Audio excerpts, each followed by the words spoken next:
What's up, guys? We got a Sunday night football recap.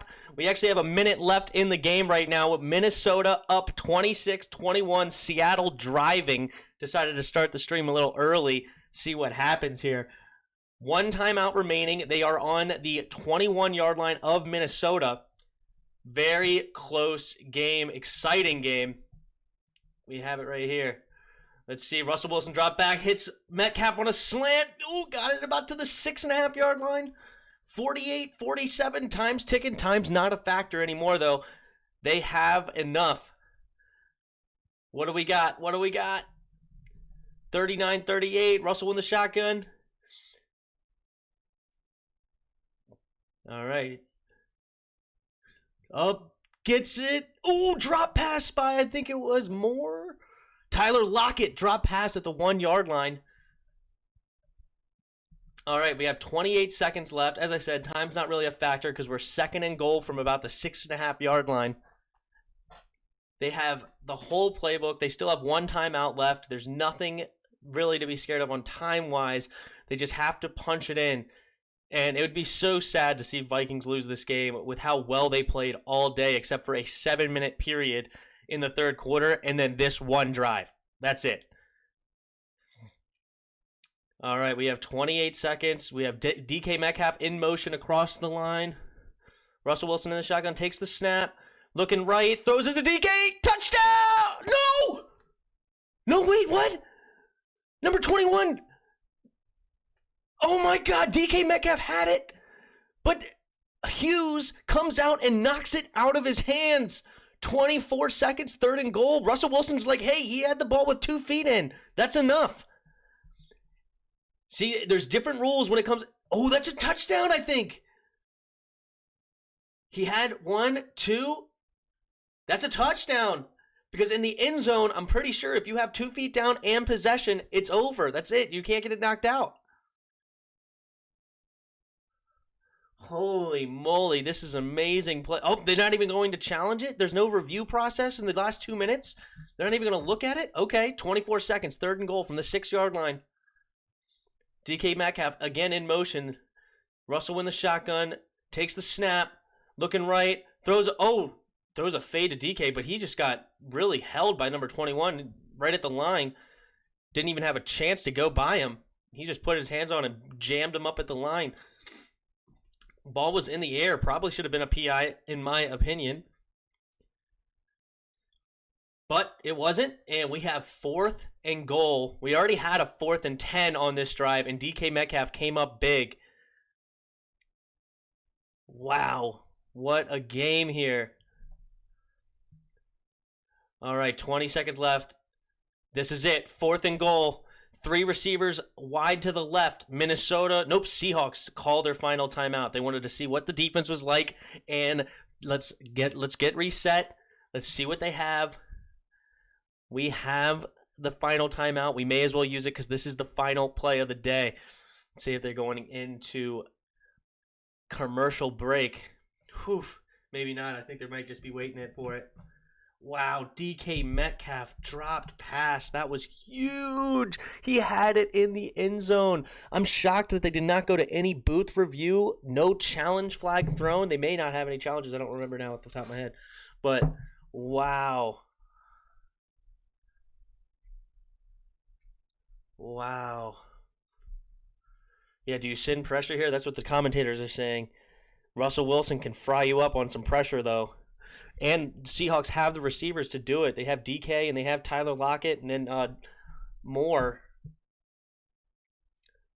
All right, Russell Wilson's coming back in. They're going into the huddle.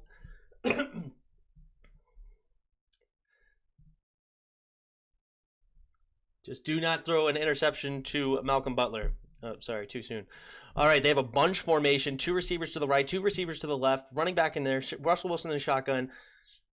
Trying to jump him off sides. Oh, they're calling a couple of plays. Trying to jump him off sides. All right, he calls hike. Here it is. This is it. And Russell. And he got it. DK Metcalf. He redeems himself. Got a touchdown. Touchdown number 2 on the day. Game over. Not quite with 15 seconds. Anything can happen. They have to go for 2 to try to go up by 3 because if something crazy happens and Vikings get inside field goal range, they could still win this game. But Russell Wilson on 4th and goal again cuts them like a knife. Holy moly, moly, mole. Wow, what a day here. Does he catch it? Review. Looks good to me. Nice and clean. Wow. Holy crap. What a catch. DK Metcalf. They go to him again on the 2-point play. They went to him 3 times already. And no 2-point conversion is good. They were trying to get it into Carson. Carson cannot get it contained. So we have 1 kickoff, which I'm sure we're going to see a squib kick. 1 kickoff return. Minnesota does have 2 timeouts, so they can throw it anywhere in the field and get a timeout really quickly. But I think you almost have to freaking kneel it as soon as you get it. You don't want to waste time running it. Wow, on 4th and goal from the 6, he finds DK Metcalf.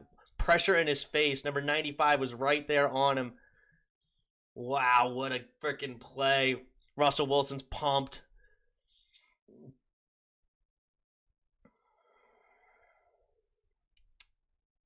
Fantastic. Fantastic. I mean, as I said, Minnesota's going to lose this game. And they've almost played a perfect game minus 7 minutes in the 3rd quarter and then this final 2-minute drive. What a they're going to go down to 1-4 on the season, but they took a 4-0 team to the wire, and they are much better than 4-0. Tough, tough, tough. Change the title on this bad boy. Man, screw Dalvin Cook getting injured. Russell Wilson, magic. Russell Wilson magic.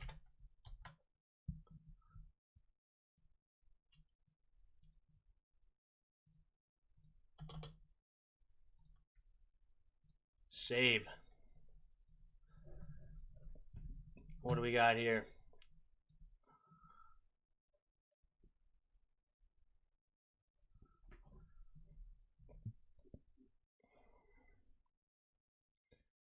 All right, get out of bounds. Nice. You got a couple of extra yards. 10 seconds.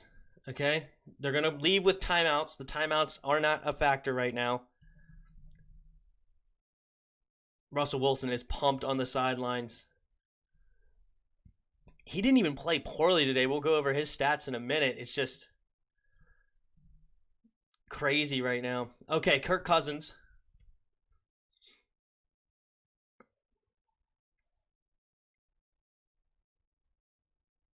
Cousins. Oh, incomplete. Oh, they're going to call it a fumble?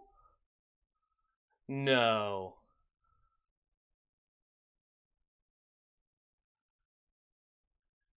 Yeah, you're going to have to challenge that. No way. They're trying to say that was a fumble. I think his arm was definitely going forward on that. Yeah, that is not a fumble. That's a forward pass. Come on.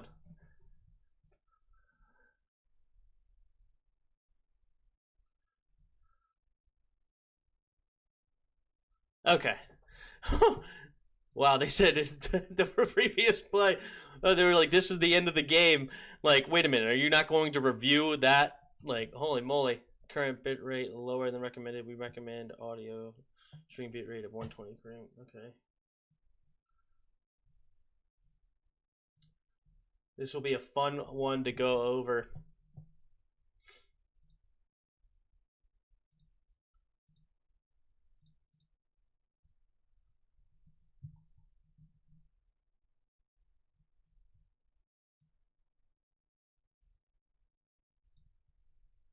The audio stream's current bit rate is lower than recommended.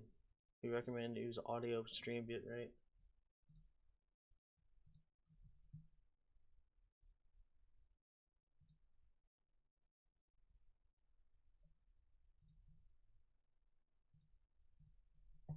Okay.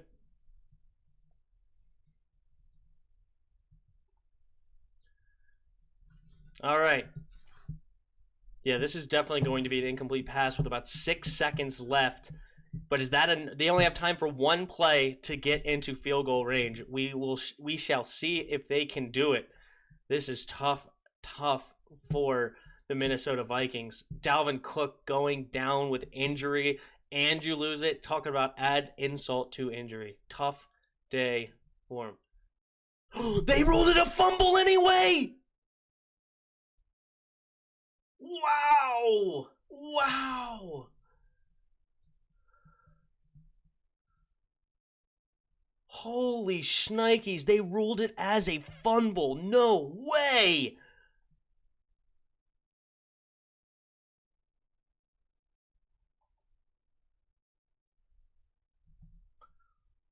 Oh, no. I mean, there was really no chance of winning this game anyway, but that is a terrible way to end this game. Wow. All right, ladies and gentlemen. Well, welcome to the show. We have a nice recap for you. A tough game, a nice game, a game that came down to the wire. That's what we like to see. We have 27-26 Seahawks top Minnesota. Minnesota moved to 1-4, and Seahawks moved to 5-0.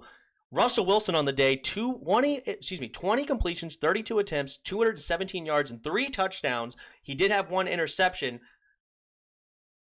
It was tough sledding in that first half. He only had 70 yards in the first half. He doubled his total in the second half, but he had 4 sacks and lost 27 yards on the day. All of those came in the first half. Minnesota played a beautiful game in the first half. They were winning at halftime 13-0.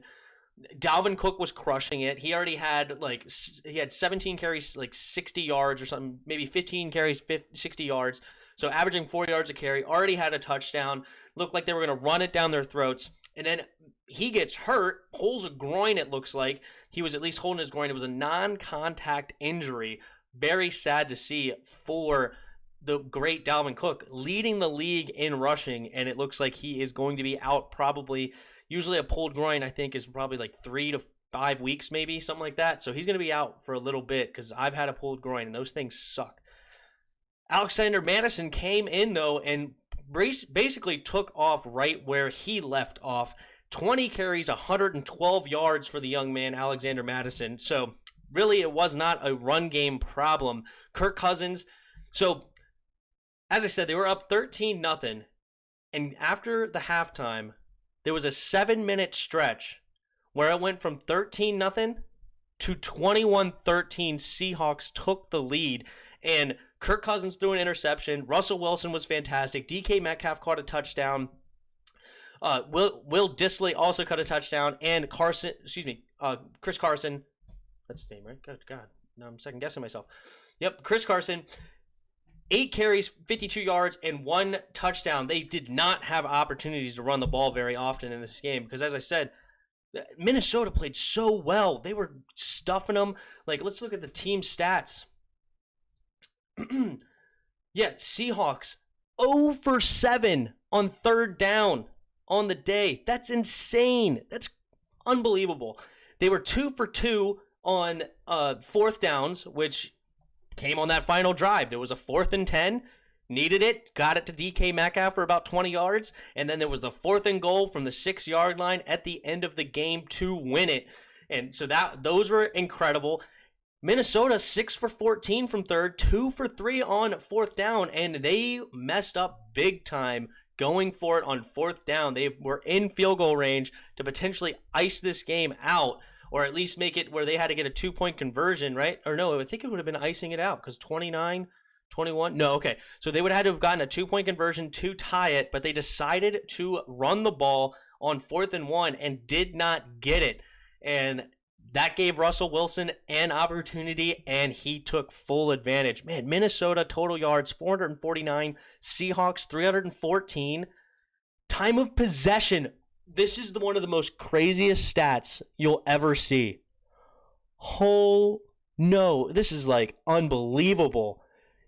Time of possession was almost 40 minutes to 20 minutes. Minnesota held the ball 2-1 on the day, and they still find a way to lose. 2 turnovers were critical in this game, and a turnover's their own down. So that's basically 3 turnovers.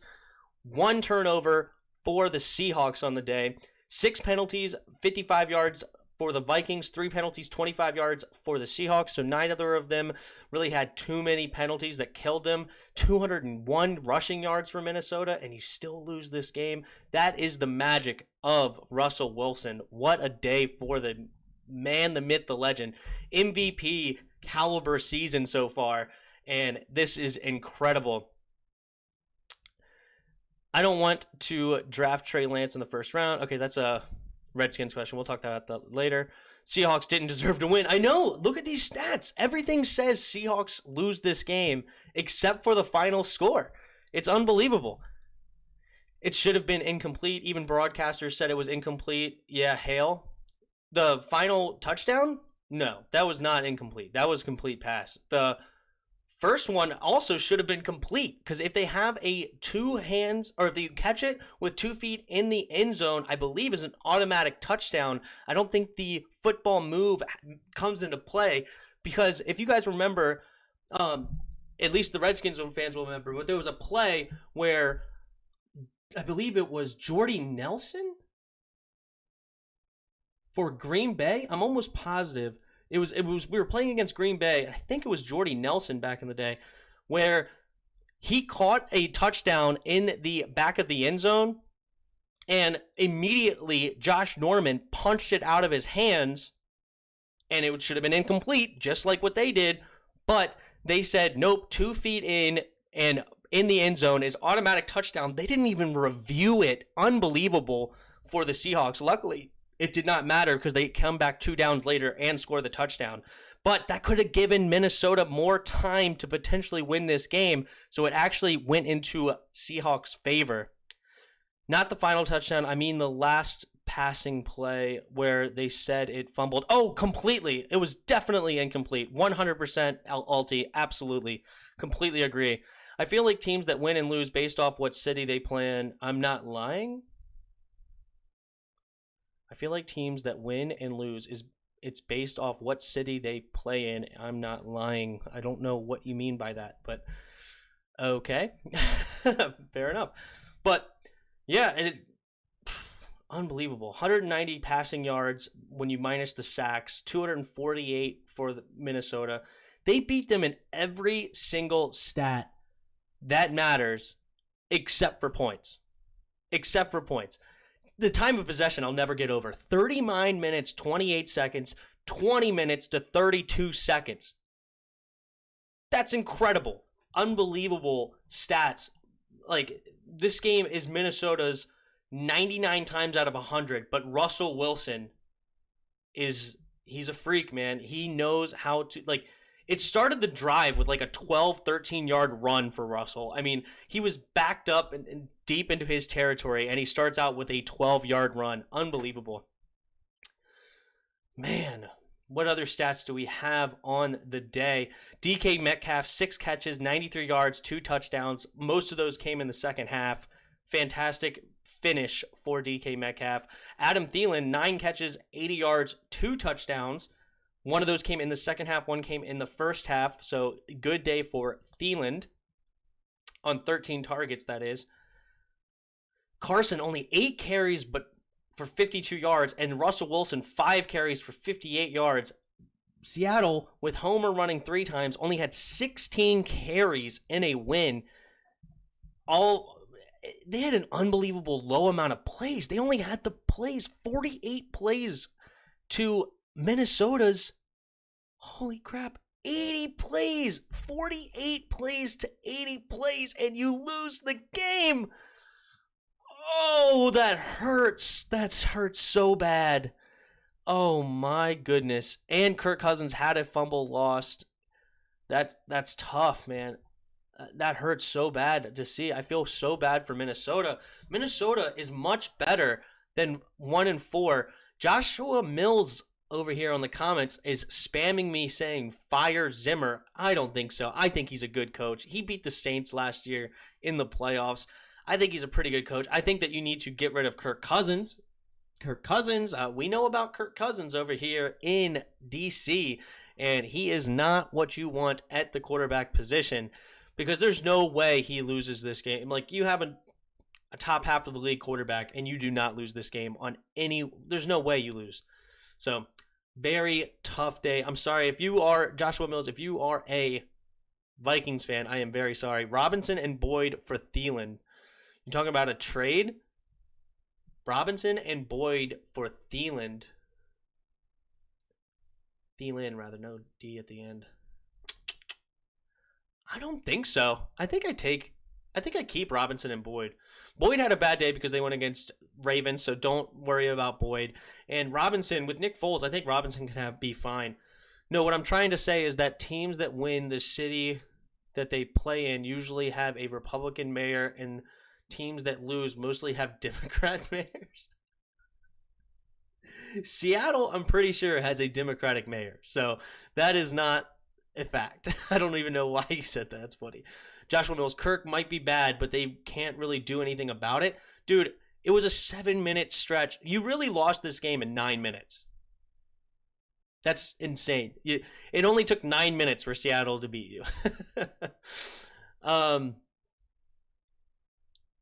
Yo, I had Dak now, and I need a QB. I'm so sorry. Go get Andy Dalton. Andy Dalton will do just fine in that offense because it's built to succeed wherever the QB is. He has Amari Cooper. He has Michael Gallup. He has CeeDee Lamb. He has Schultz, the tight end, Zeke Elliott out of the backfield, and Tony Pollard out of the backfield, and a top 5 offensive line. Andy Dalton will be a fine, he will be a top 10 quarterback in fantasy, in my opinion. He will do just fine.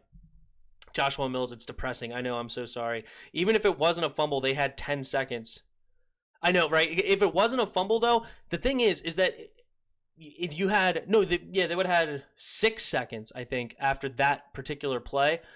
If it was an incomplete play, if it was an incomplete pass, they would have had 6 seconds to potentially win the game, and they had a chance because all they needed to do was get into field goal range, and they had 2 timeouts, so that would be just fine. We kick the field goal, we probably win. I agree. I mean, even if you don't win, it's a tie game and you're going into overtime. I think you have to kick the field goal there. It's kind of I think it was too risky. I already have Kamara and CMC in a 14-team PPR. That's fantastic. And you have Robinson and Boyd.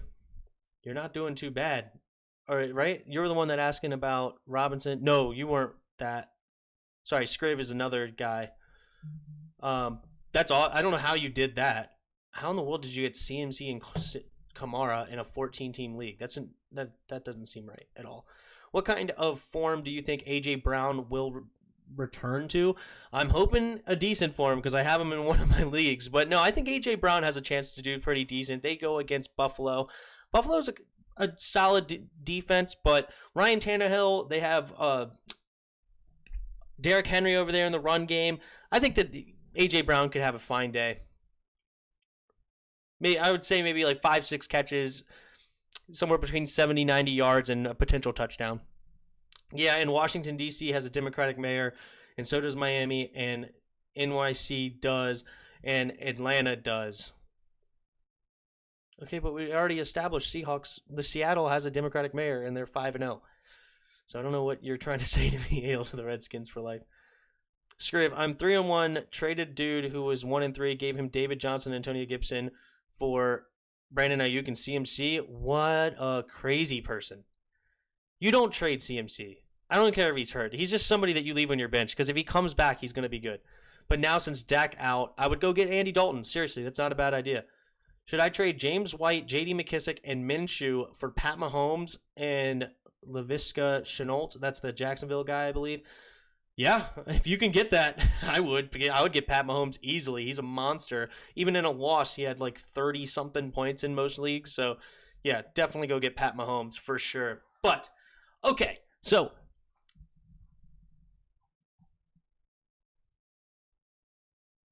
wow, what a freaking day. They had 11 drives apiece.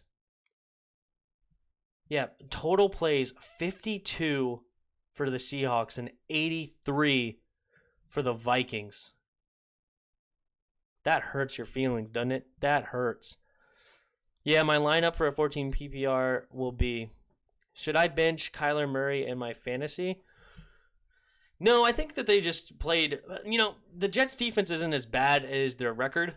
I think their offense is abysmal, but their Jets defense are actually decent, and he still has so many weapons. I still like Kyler Murray. I'm not giving up on Kyler. I have him in one of my leagues. I would keep Kyler. Depends on who you have on your bench, though, too. I have Chubb and Drake. Rip. Did Drake get hurt today? I have him in one of my leagues. I hope he didn't get hurt. That sucks. Joshua Mills, yes. I don't know what that was. 2. Scriv, Mahomes, Kamara, CMC, Mike Evans, Edelman, Gesicki, Tonyan, and at tight end. I like Gesicki better than Tonyan. And Justin Jefferson, flex. Colts D, Bullock, kicker, has most points out of all kickers. Yeah, I love your team. But you don't have Mahomes yet, right? You would have to try to trade for that. Yeah, I mean, that's an awesome team. Especially in a 14-man team. That's fantastic. That's beyond fantastic.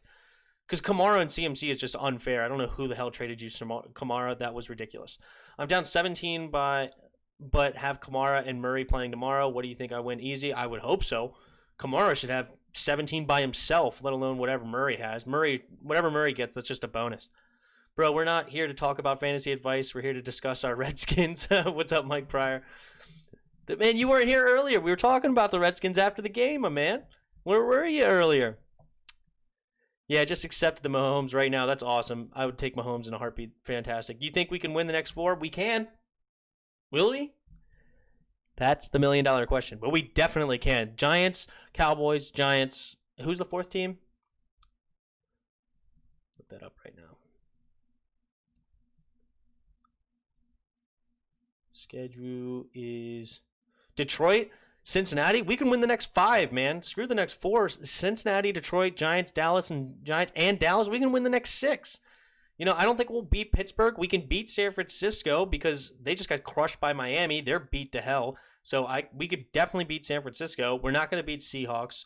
We can beat Carolina, even though they look pretty tough, and we can beat Philly. We have a chance to win 1, 2, 3, 4, 5, 6, 7, 8, 9 games. So we can go 10-6 this season. That's realistic. And, I wouldn't say, it's realistic, not probabilistic. I wouldn't say that we're probably going to do that, but we definitely have a chance. Drafted Kamara, traded CMC, especially with Alex Smith. If Alex Smith is going to be our starter, I think that Ron Rivera said that he's going to go with Kyle Allen, which I don't know why he didn't put Kyle Allen back in if that's who he wanted to go with, but he kept in Alex Smith, and I don't know why. Sean Taylor, overrated. You should be banned from life, okay? That is very mean.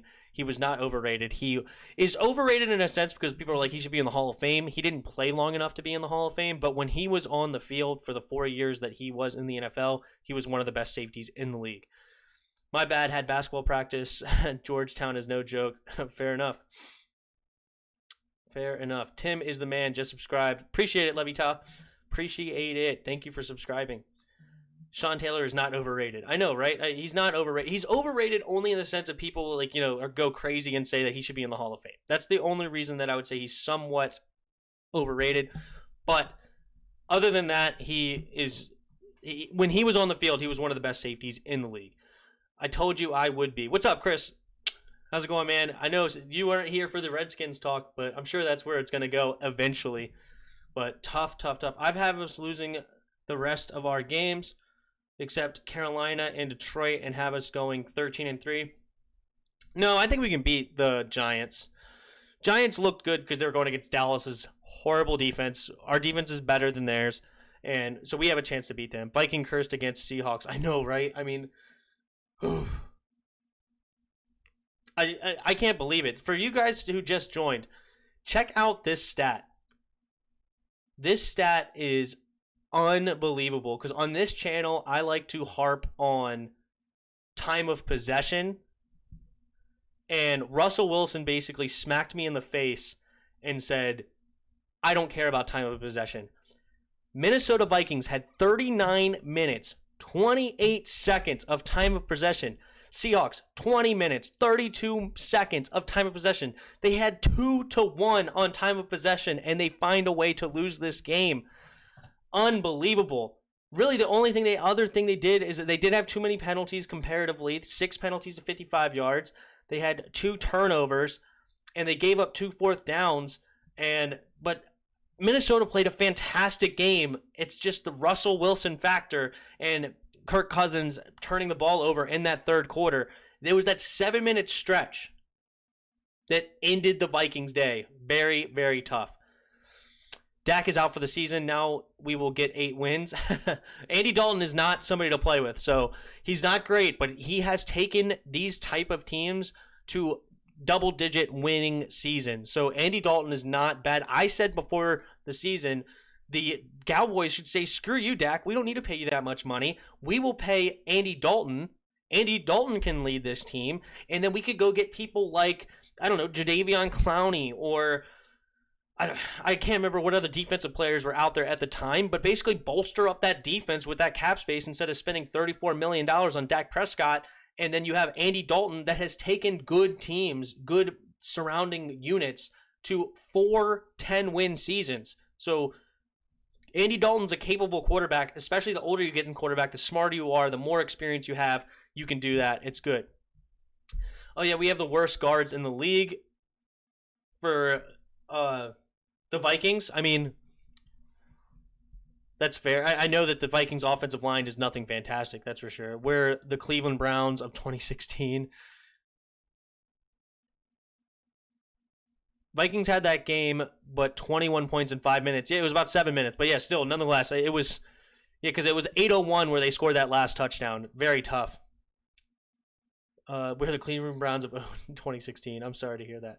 Never seen Russell so discontent with playing quarterback in the first half. I mean, 36 gross yards in the first half. I know. He had 70 yards, and then he had 47 yards, I think, on sacks, right? No, 27 yards. So 70 is whatever that puts you at. 43 yards. It's 43 gross yards as far as passing, but 5 carries, 58 yards. Critical. Cowboys won't win many games moving forward. Eagles are awful. Giants played well, but still trash. We got this, man. We got this. Prayers for Dak, though. He has to get what he can and get down. This is why, if you are a NFL player, which none of us are, but if any NFL player is somehow listening to me, take the contract. He now left $70 million on the table because he did not take that contract. He said, you know what, I'll bet on myself. Well, now he broke his ankle. Nobody's going to pay him big money when he comes back. He left $70 million on the table, and that sucks. Did anyone else notice Colt McCoy was in a Giants uniform today? Yes, I knew that he was the backup to Daniel Jones, which is why Daniel Jones is still playing. Not to mention, I don't think Daniel Jones is as bad as some people think he is. I think he right now is on a terrible team, and he's trying to do too much, which then hurts his stats. This is why Dak should have taken the long-term deal. You could book it. He won't be playing for Dallas moving forward. Thank you, Chris. I said the same thing just a minute ago. Hail to the Redskins for life. I don't want to draft Trey Lance in the first round as much as I like him. I want to draft offensive tackle in the first round and then draft a late-round quarterback and then let him sit for a year. I think it'll be a mistake to let Trey Lance go if we have an opportunity to get him, so I want to go get Trey Lance. We can build an offensive line through free agency or for later in the draft or whatever, because we have the cap space to sign basically anybody, especially once we cut Alex Smith. I hate being a Redskins fan. Hey, we'll be okay. No, Drew Samia is dead last in PFF. He's literally the worst. Was even worse tonight. So if someone catches that fumble, is it considered a handoff? LOL, food for thought. If someone catches that fumble, is it considered a handoff? No, if you catch a fumble, then it's an interception. We all know that. We don't need to draft linemen. We have cap space for that, and we need a QB for the future. If Trey Lance is there, you take him, period. Chris, what are we, reading each other's minds? What are we doing here? Dwayne Trashkin's trade destinations. I hope it's anywhere but here, personally. If we can get anything for him in a trade, that is a good deal for us. Madison, honestly, was a good replacement to Dalvin Cook. I knew that. I mean, the only thing that holding out Alexander Madison as a fantasy option was the fact that he was behind Dalvin Cook. Dalvin Cook is a monster, which obviously you're going to give Cook a lot of carries. But yeah, Alexander Madison, he's come in to replace Dalvin Cook in the past, and he's always done really well. I don't know if you're a baseball guy, but Chris Davis for the Orioles did it. He had one great season, signed a $100 million contract, In the past 6 years, he's been awful, but still making money. Always take the deal. Always take the deal, Mitchell Wasmus. How's it going, Wasmus? Livy Todd, no, I was considering an offensive player catching it, but just some post-game goof. Okay, well, if it's a fumble, is it considered a handoff if an offensive guy gets it? I mean, that's kind of funny to think about because it did go forward, so but it wasn't a pass. So yeah, I guess if you catch it, no, it's considered. But if he catches it, is it a handoff? Very interesting question. Fair enough. I don't know. I don't know what the answer is. I think we should trade Landon Collins and Dwayne Haskins for Allen Robinson. I think that'll be perfect trade. Bears need a QB for the future. Chris, I like it. I like that a lot, actually. We get a good weapon, and we get rid of the contract of Landon Collins, and we get rid of Dwayne Haskins and get something. I like it. Sean 2.0 YouTube, I subscribe, bro. Keep up the hard work. Love it. Appreciate it, Sean. Thank you very, very much for subscribing. I really appreciate the subscribers. You know, since I started the channel and since the season started, it's almost doubled in size. So awesome. Thank you guys for subscribing. We also have no receivers, and why isn't Peyton Barber playing? I mean, I don't know if anybody's going to run behind this offensive line, but I don't think that Antonio Gibson had a good day. Even despite the offensive line, I think he played a little bit too hesitant. He didn't try to get downfield. He didn't have the big burst through the hole. I think he struggled a lot today against this defensive line. So I don't know. Peyton Barber is not going to give us much better results. He's not all that great. I mean, I think he's okay, but he's nothing like. I think Antonio Gibson's a better running back, to be honest. He has more upside.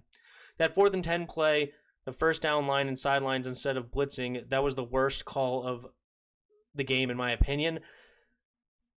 It's tough, but you have to play contain on Russell, and blitzing Russell is kind of like blitzing. So sending a blitz on Russell it's not really going to get you the results you want. I agree. I wonder what the blitz rate was tonight, because he did have 4 sacks of 27 yards, but that was more coverage sacks rather than rush sacks because the coverage was really good in the first half. So I agree. Don't send the house at Russell. You just have to play contain. Don't let him get outside and cover the receivers. You know, play zone, like a man-zone combo, and try to cover him. They're saying Haskins will be gone by the deadline or before it. I will take that. I so hope you're right. I mean, that would be music to my ears. If we get anything for Haskins, that's a deal for us. Apke or Cam Curl? I've liked Curl as of late in what he's done, but Apke is only there for speed, yet he can't cover or tackle. It's terrible. Apke's absolutely abysmal, but DeShazer Everett came in and played, and he had, like in the first half, he let one of their drives continue on a 3rd and 10 by giving a critical PI. So DeShazer Everett didn't have a great day either. Who is your MVP, Rodgers or Russ? Man. I'm curious. I'm looking up their stats, both stats now. I'm just kind of curious now. Russell Wilson stats. We have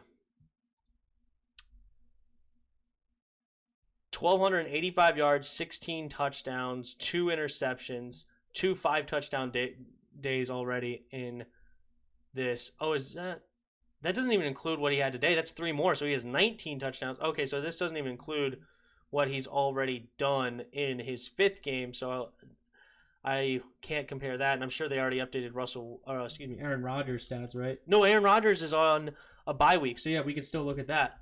Aaron Rodgers stats. Let's see here.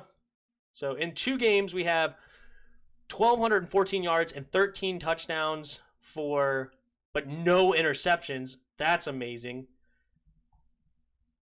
I think I give it to Russell because I think Russell's more important to the Seahawks team than Aaron Rodgers, which is crazy to say because Aaron Rodgers is extremely important to the Packers.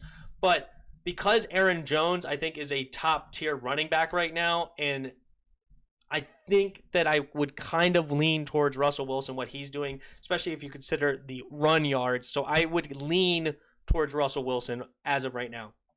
It seems like all Scott Turner calls his draws. I don't know if that's true.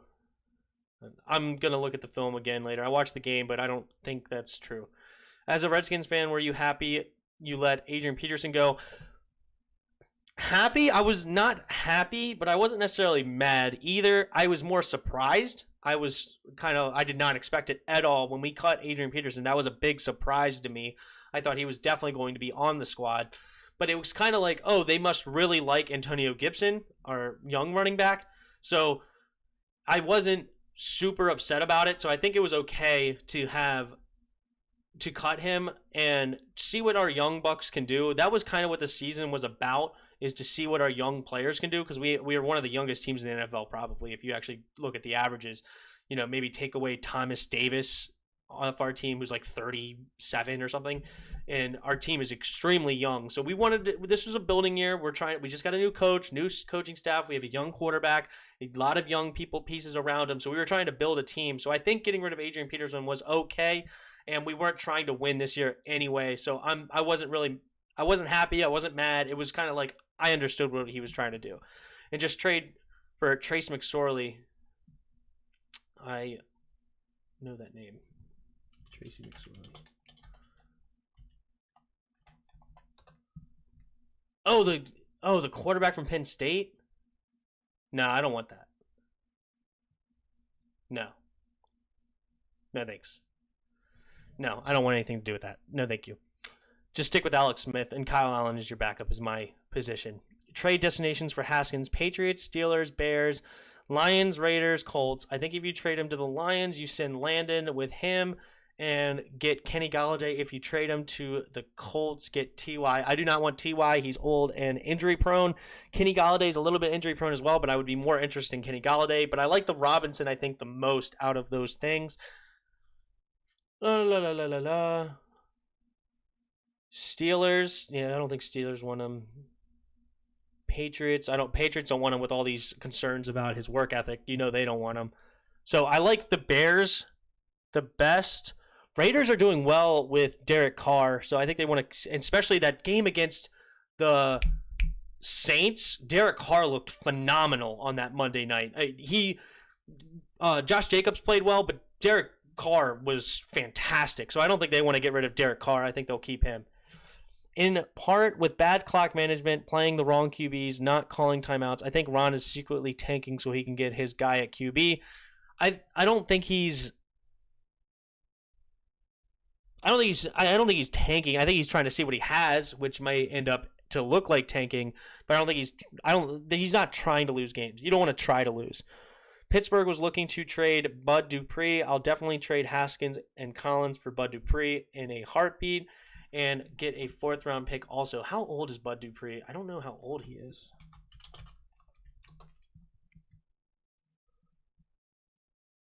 He's 27. We don't really need defensive ends. I don't think we can make another trade for a defensive end. I don't think so. What is the score of the Hawks game if they had Adams? If they had Jamal Adams, what would the score of the game be? I mean, this was a freaking fantastic day for the run game, so I don't think he would have stopped the run game all that much more. I know he's a decent cover safety. He would definitely be in the box helping but I mean, Dalvin Cook is just one of the best, and Madison's a fantastic backup. So I don't know if the score would have been that much different. I think Minnesota's a really good team. It's unfortunate they're 1-4. They played a tough schedule. So I don't think it would have been that much different personally. Top 5 teams right now. I think you have to put obviously the Seahawks, obviously the Packers. I think the Bills are in that conversation. Kansas City just lost today. I would have definitely said them, and I still probably would put them in my top 5, to be honest. I think Raiders looked pretty good today. I wouldn't quite put the Raiders in my top 10, even though they won today, or top 5. So my 5th team would probably be the Ravens, I guess. So there's my top 5, I guess, and not in any particular order. So Seahawks, Packers, Buffalo, who did I just say? Ravens and Kansas City. some order of those. Those are my top 5. Haskins, Collins, Apke all need to go. Anything we can get for a good receiver. We can't have Isaiah Wright out there. He looks remedial. I don't mind getting rid of Haskins or Collins, so I'm with that. He's a linebacker. It says defensive end over here. Bud Dupree, defensive end. Does he also play outside linebacker? I think they also play a fourth. Don't they play a 3-4 defense over in Pittsburgh? I don't think they play a 4-3. Let's look at the Steelers depth chart. Where is he actually listed?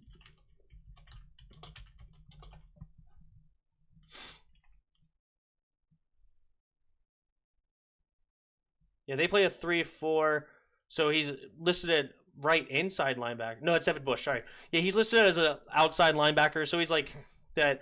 But we play a 4-3 defense. So he would play defensive end for us. Outside linebackers are, because Ryan Kerrigan was an outside linebacker for a long time when we were in that 3-4. He wasn't a down lineman. He was on that outside linebacker spot.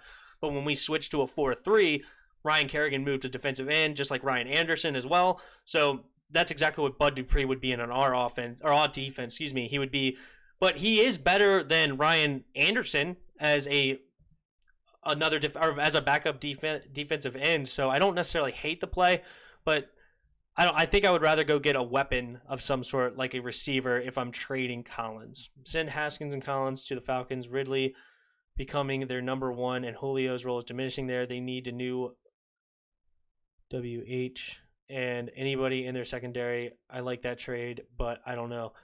If we can somehow get Calvin Ridley, that's insane. You can put him at linebacker. He plays there a lot. I know he plays outside linebacker, but it's just like Ryan Kerrigan playing outside linebacker. It's the same similar situation. We trade Adam Thielen and Kyle Rudolph for Marshawn Lattimore and a 4th-round pick. Do you really want to trade Adam Thielen away, though? I mean, he's just a guy that you really like to have on your team. And Kyle Rudolph's a really good tight end. Who's your backup tight end over there, Josh?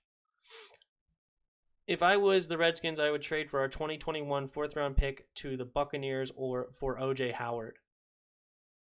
Trade our 4th-round pick. Yeah, I would love to go get O.J. I was hoping that we were getting him in the offseason. No, that's a dumb trade. Which one are you speaking of, Chris? I don't know which one you're thinking. Speaking of Chris, Marshawn Lattimore is inconsistent. Okay. Yeah, I don't think I would want to get rid of Adam Thielen personally. And Kyle Rudolph. I know he's getting up there in age, though. How old is Kyle Rudolph? He's been in the league quite some time. Kyle Rudolph is 30.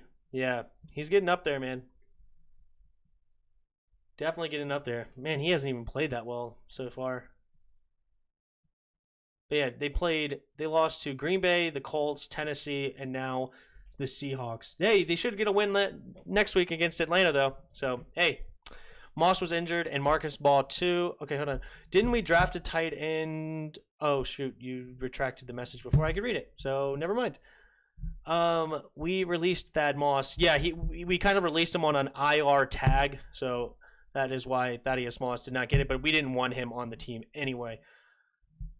Ish Smith Jr., which is a good tight end. Okay. If you have a good tight end to back up Kyle Rudolph, then I don't, but at the same time, I don't think I want to trade Adam Thielen. How old is he now? He's getting up there too.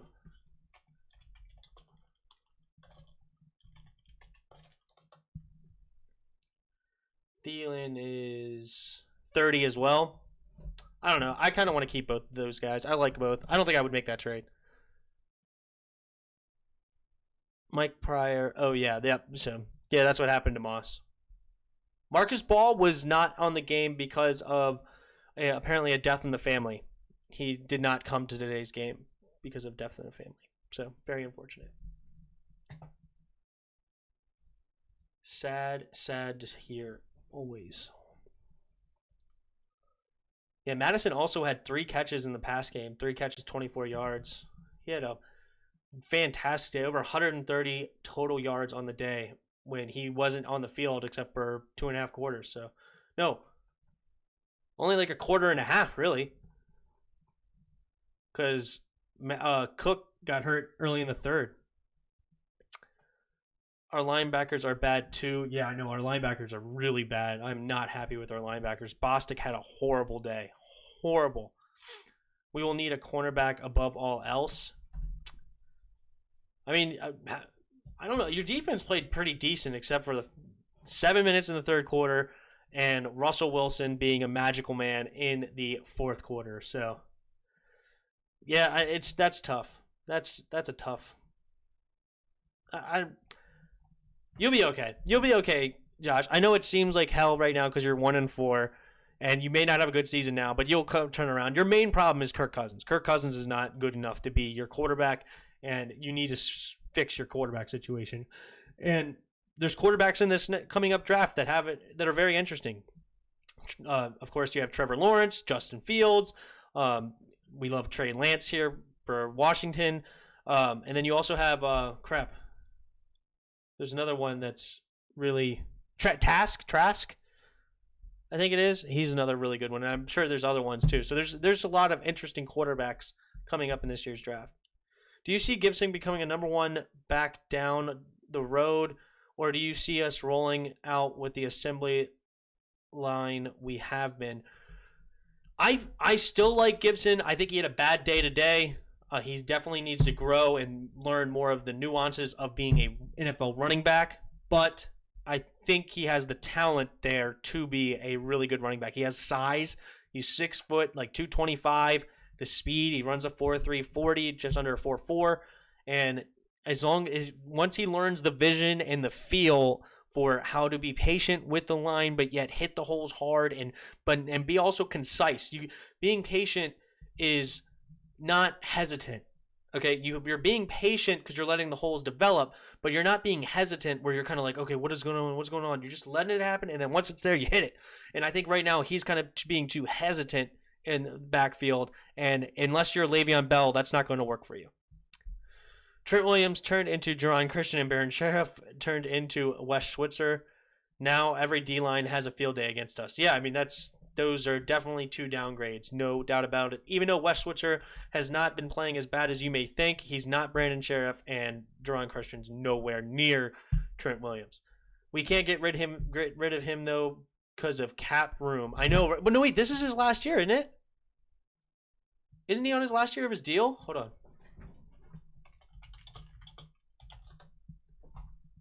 I think Kirk is on the third year of his deal.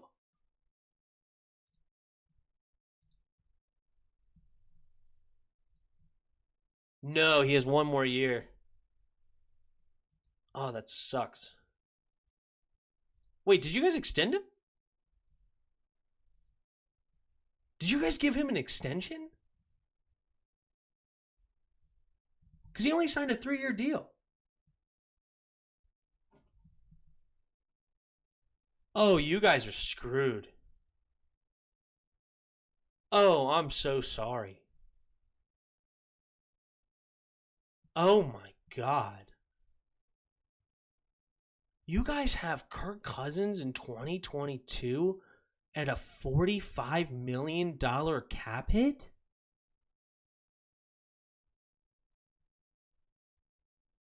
No. Why? You only signed him to a 3-year deal, $84 million. What is this last year? What? I'm so confused. You guys give him an extension for $45 million?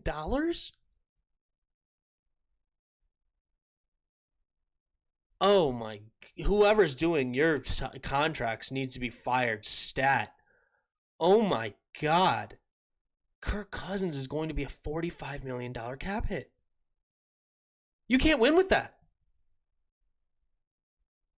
Oh my God, your cap is a disaster.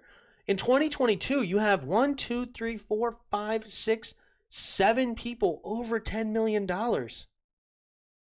You can't build a roster like that. Oh my goodness. Yeah, the Vikings are in big trouble. I'm sorry to hear that. I'm very sorry, Josh. This is not going to be good for your Vikings.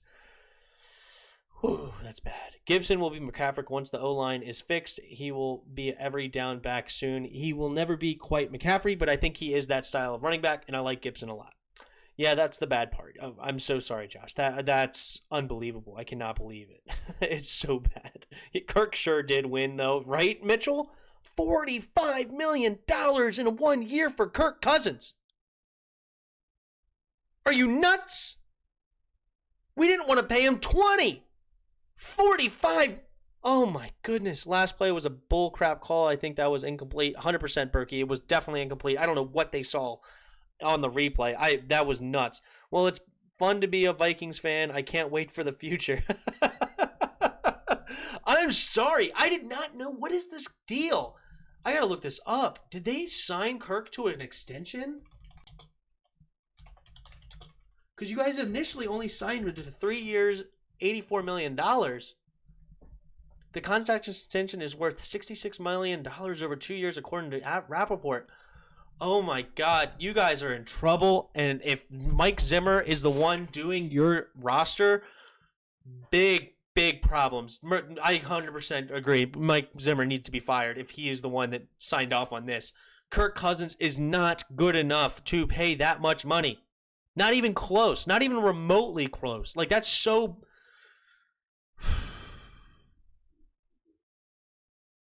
unbelievable. That's like unforgivable. I mean, like... oh my goodness. Obviously, I know a lot about Kirk. He was here at Washington, Redskins. I mean, I know a lot about Kirk Cousins. And I know about what kind of quarterback he is. And I think he's an okay quarterback. As far as, like, if you were only paying him $20 million a year or something like that, I think he can win you some games because you can build a team around him. But $45 million in 1 year is unforgivable. That's after winning one game, give him more money. Great idea. I just don't understand it. You know, our regime at Washington was bad. It was a really bad regime. But one thing they did right was not overspend. You know, arguably they may have overspent on Josh Norman, but outside of that, they really didn't overspend on a lot of people. And that's why we didn't want to pay Kirk Cousins all that much money, is because he wasn't worth it. I mean, we paid him $24 million on the second franchise tag, and we were hurting by that. We were like, oh, that's too much money. We don't want to pay him that much. Now you're almost paying double, and that's insane. That's a bad day. I'm very sorry, Berkey and Josh. Josh Norman was not decent for us. He was a big flop. I mean, he was okay in Carolina, but he was not very good here. He was a weird dude. He had a weird personality. I don't know. He was not. He might be doing okay up in Buffalo because the Buffalo have a better front seven than we did at the time when he was here. Our front seven was abysmal, which is why we drafted 3 first-round defensive linemen. No, 4. Yeah, 4 first-round defensive linemen here in Washington. We had Jonathan Allen. We had Daron Payne, we had Montez Sweat, and we had Chase Young 4 years in a row. That is why our defensive line is a lot better, but we still need to make a lot more to it, and we have a lot of cap space. We have a lot of cap space next year, unlike Minnesota. Minnesota, what is your cap space? You guys are negative $8 million in cap next year. -8. Yeah, you're going to need to make some moves. And Kyle Rudolph and Adam Thielen are 2 of your biggest cap hits. So, yeah, I changed my mind. You need to make that trade. You need to get rid of Adam Thielen and Kyle Rudolph to go get Lattimore just to save your cap. Yeah, your cap is an abysmal situation. Unlike ours is actually pretty good, decent here in Washington. I think we have like 55, and that doesn't even include once we cut Alex Smith. We have next season, we have $56.5 million in cap space. And then once we cut Alex Smith, that will be in an additional 14, almost $15 million. So we'll have over $70 million in cap space here in Washington. And we have an opportunity to really build a team next year in free agency and the draft. Yeah, right now we only have 3 people next year that are a cap number. No, 4 people, including Jonathan Allen, that are a cap number over $10 million. But we're going to have to pay Jonathan Allen because next year is his final year on the rookie deal. So we will definitely pay Jonathan Allen soon because we like Jonathan Allen. and we should pay him soon. I think we should be paying him now. We should be writing it up. But go pay Jonathan Allen now. But, alrighty. What else we got here, ladies and gents?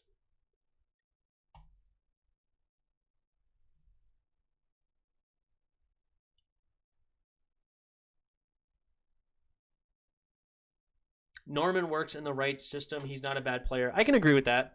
I can agree. He's not a shutdown corner by any stretch of your imagination. So that's what I mean, I guess, with that. But he's definitely not a shutdown corner. But yeah, when you have a good front seven in front of him, and he can play a zone and kind of read the quarterback's eyes and get an idea of where the quarterback wants to go with the football, that's where Josh Norman excels. And because he's a very, as he calls himself, a cerebral player. And he does. He thinks about the game a lot, and that's how he has to, because he's not very fast. He's kind of long. He has some long arms. I saw him in real life, and good grief, those things come down to his shins. I mean, it's ridiculous what he looks like. You know, it's crazy how long those dudes' arms are, and so that helps him. I think he's only 6 foot, but he probably has a wingspan of like 6'8", and it's crazy. So he's not bad, but he just wasn't good for us, is what I mean.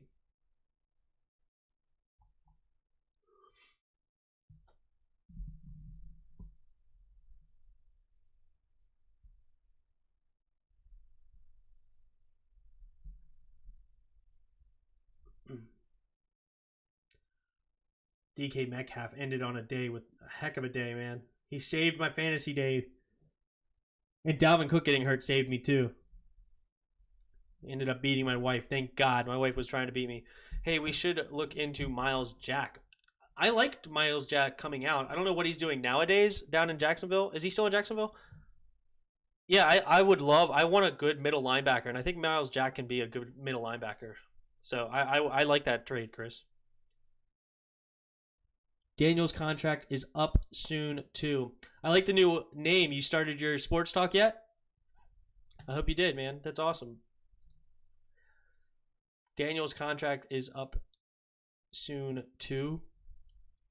Daniels. For y'all. Let me go look here. Hold on. Where'd it go? Minnesota.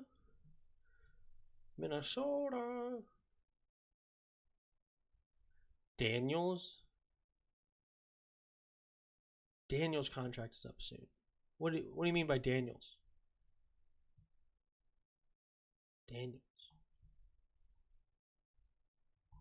Who's Daniel?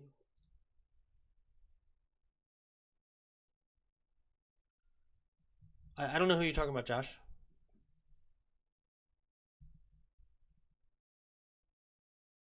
It's always QB talk, but any receivers you're interested in, I almost say go Jamar Chase and then Trey Lance round 2. Trey Lance will not last till round 2, and no, I have a very big bias against round 1 receivers unless they are Julio Jones style, 4'3", 6'4" receivers. I do not want anybody 6 foot or under in the first round. I think you can get some good Daniel Hunter. I'm not going to lie to you. I don't know who that is, but is he on your team? I'm not familiar with Daniel Hunter at all. I don't even see him on your... Who's Daniel Hunter? Daniel Hunter. I don't think I've ever heard of that guy. Daniel Hunter. No, I'm sorry. I'm not familiar with Daniel Hunter. But no, I have a bias against round 1 receivers. Unless you're getting Julio or Calvin Johnson, somebody big and fast and can catch the ball, I do not want receivers, because you can get people like Devontae Adams in the second, Michael Thomas in the second. You can get Adam Thielen later in the draft. I think he may have been a 4th or a 5th. You can get Daniel Hunter. I don't see him on your cap at all. Daniel Hunter. How much are you paying him? He's not even near the top. Daniel Hunter. Yeah, sorry. Anyway, but you can get Terry McLaurin in the 3rd. You can get Antonio Brown in the 4th, I think it was. You can get there's so much talent later in the Stephon Diggs was a later round pick. I mean, it's incredible. I mean, DK Metcalf was near a late 2nd round. It's CeeDee Lamb is 6'2" and can run really fast, and he's great. So CeeDee Lamb is might be one of those exceptions. You know, he's as short as I would be okay with going. Chase Claypool was I think he was a 2nd round pick. Chase Claypool, maybe even a 3rd. Absolutely, Chase Claypool was somebody I may have even looked in the 1st because he was a 4'3" dude running 6'5". I said that backwards. He was a 6'5" dude running a 4'3". 4.3 second 40-yard dash. Let me say it right. And he is he's another guy that maybe I would go in the 4th round. And DK Metcalf, 6'4", running a 4.3 40. These are the guys that I would be interested in taking in the 1st round.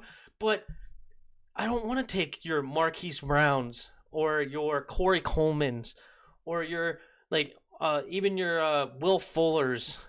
These guys, I mean, yeah, they're fine weapons, but these are guys you can get later in the draft that can be really, really good for you.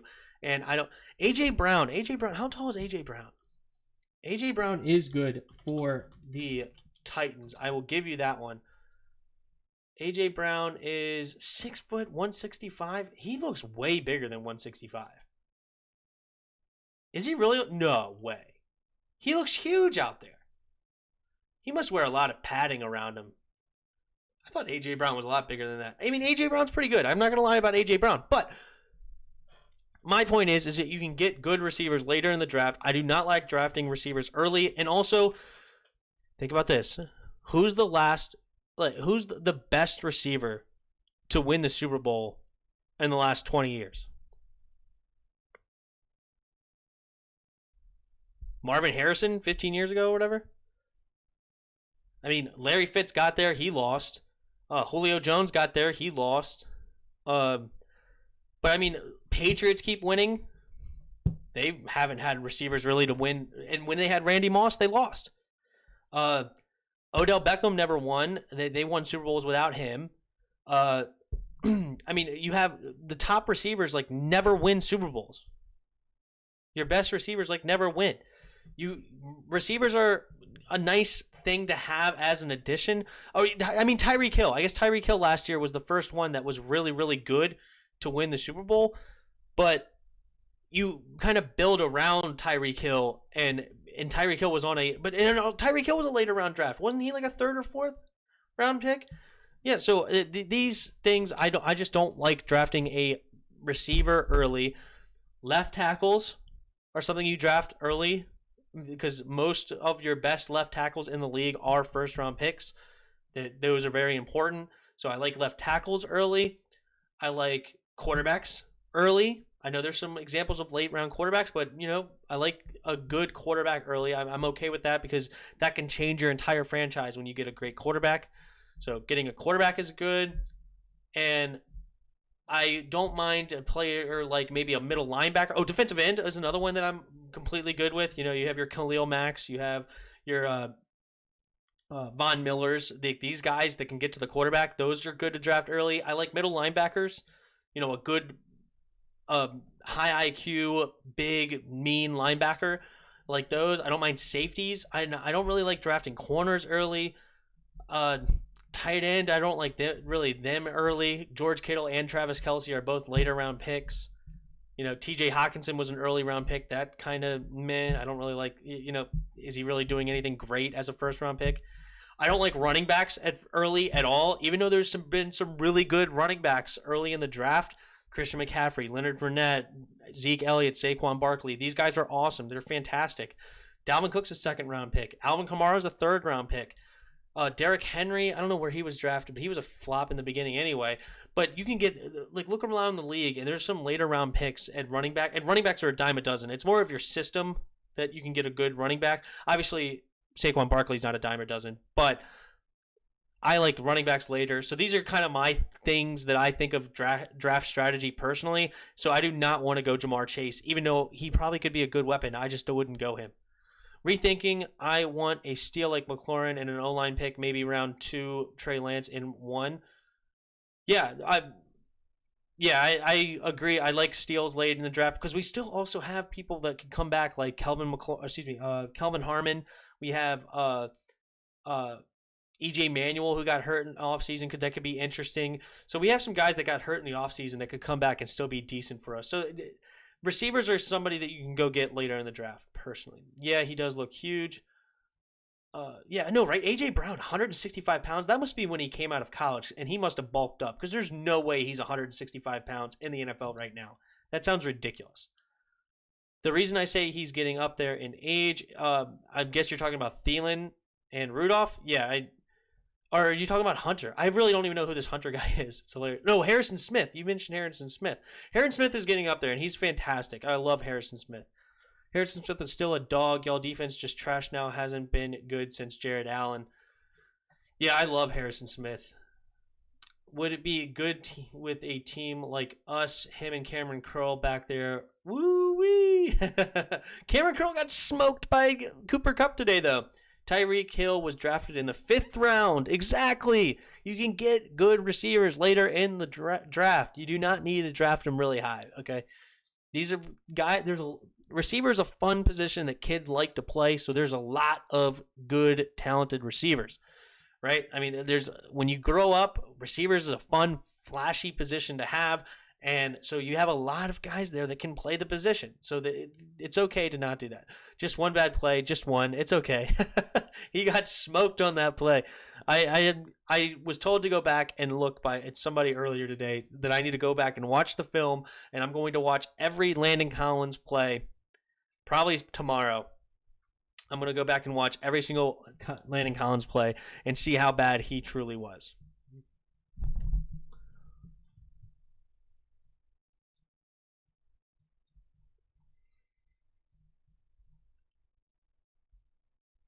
Daniel Hunter. Now I'm just going to Google him. Daniel Hunter.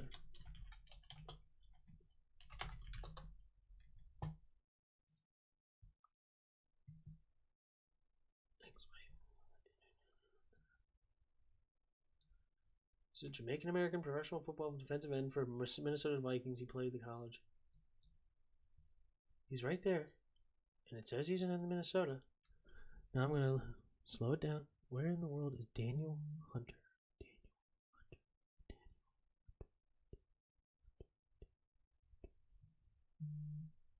I don't see him on this list. I don't understand. Why is he not listed on over the cap as far as somebody that's on your cap space? I don't get it. I really don't.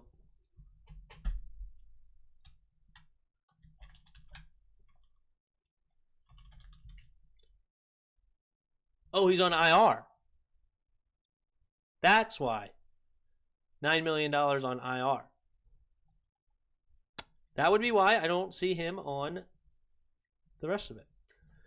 What if we convert Apke into receiver in the offseason? He can clearly run and catch, and he's great at avoiding the guy in front of him. So maybe some deep ball separation.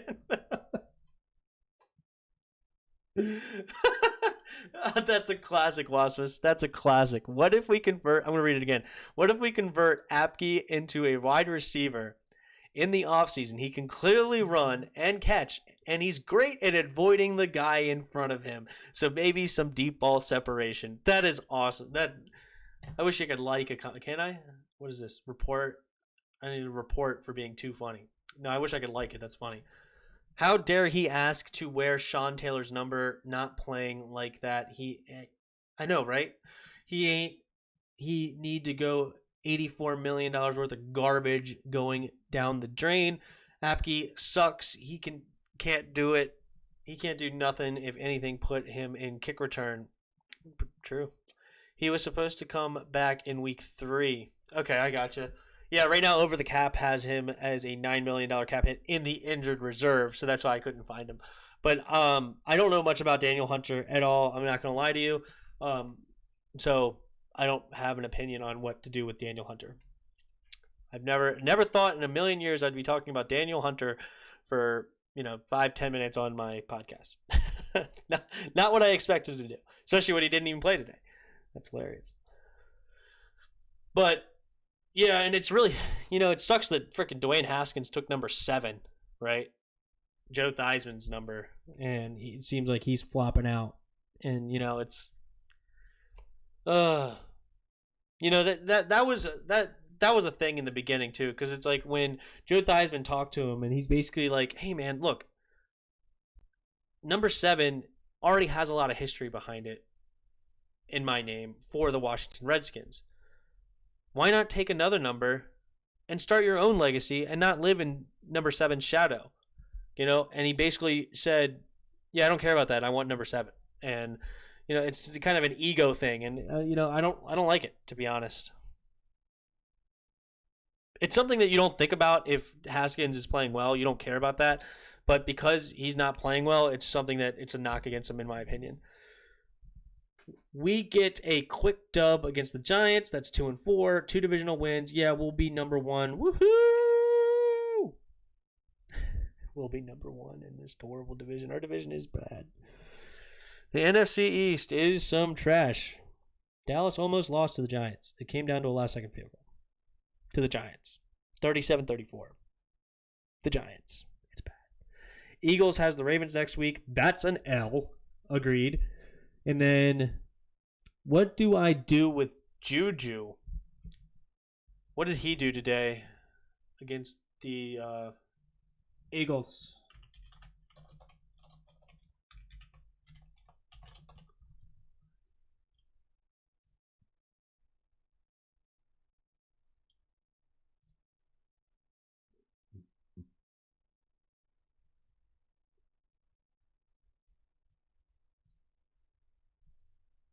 Box score. Juju. 4 catches, 28 yards for Juju. Yeah, Chase Claypool stole the day. 7 catches, 3 touchdowns, 110 yards. I had him on my bench. 45 points on the bench. Tough one to do. Yeah, it sucks. I think Juju, I still am going to hold out a little bit longer on Juju. I think he can be a decent receiver for them. And I'm going to hold out a little bit longer on Juju. I think he's okay. What do you think we should do then to rebuild? The Vikings? The Vikings. I mean, you guys are in trouble. I hate to say that. I would love to give you some hope, but your cap situation is absolutely abysmal, and you just put yourself in such a huge hole with this Kirk Cousins contract to be in 2022 a $45 million cap hit, and next year he's going to be a $31 million cap hit. Right now he's only a $21 million cap hit. That's nice. I don't know what to do. I just can't believe it. I mean, even if you cut him at $45 million, you're only going to save $10 million against the cap, so you're still in a big hole there. You do have $43 million in cap space in 2022, but that's not even that much, because that stuff can add up. As soon as you sign a couple guys, that adds up real quick. So the Vikings to rebuild, I don't know. I hate to be so bleak, I would love to try to find something for you, but you have no cap space next year. You're literally negative $8 million.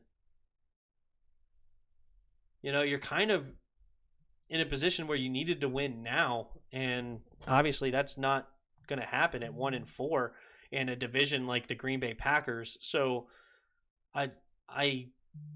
that was such a bad move to sign Kirk Cousins to this deal. I mean, that's absolutely stupid and insane and mind-boggling. I don't know why they did that. But, yeah, I'm not sure. I really don't. I'm sorry. Christopher's Cowboys has the Cardinals. Oh, yep, we'll be back on top next week. DeAndre Hopkins is going to go bonkers. Yeah, he should have a great day. Devmark Cabello, what should I do? You tell me what the question is, and I will tell you what I think. I could tell you I would either cut or trade Cousins, trade Adam Thielen for a third rounder, cut Kyle Rudolph, trade Harrison Smith for another pick, and tank to get a new QB to pair with. Sign Haskins for a few bucks, then give us Harrison Smith. Yeah. Okay. So yeah, I guess looking at what potentially cap savings you can do. Adam Thielen's $8 million, Anthony Barr's $7 million, Harrison Smith's $10 million, Daniel Hunter's $5.5 million. You can save. Kyle Rudolph's $5 million.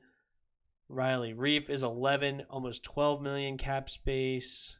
Eric Kendricks 2.5, Shamar Stevens 3.7. So yeah, you're definitely. Who's this? Hold on.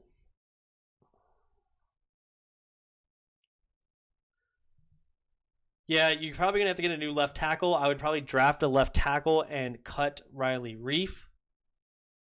And you can save $12 million against the cap there. That's huge.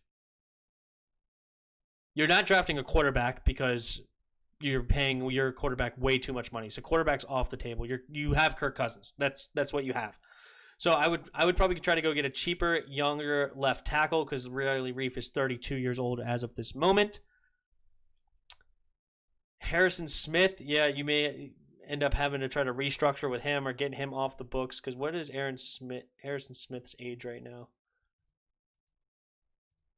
Harrison Smith is 31. I still like him for leadership, but with this cap situation, you may have to end up cutting him. Anthony Barr, I know I like him a lot, so I wouldn't get rid of him. You do have some interesting young receiver. Well, you have a young receiver with Justin Jefferson, so yeah, you probably have to get rid of Adam Thielen and make a move in the draft to get some younger receivers. Justin Jefferson's really, really good for you, so that's good that you hit on Justin Jefferson last draft.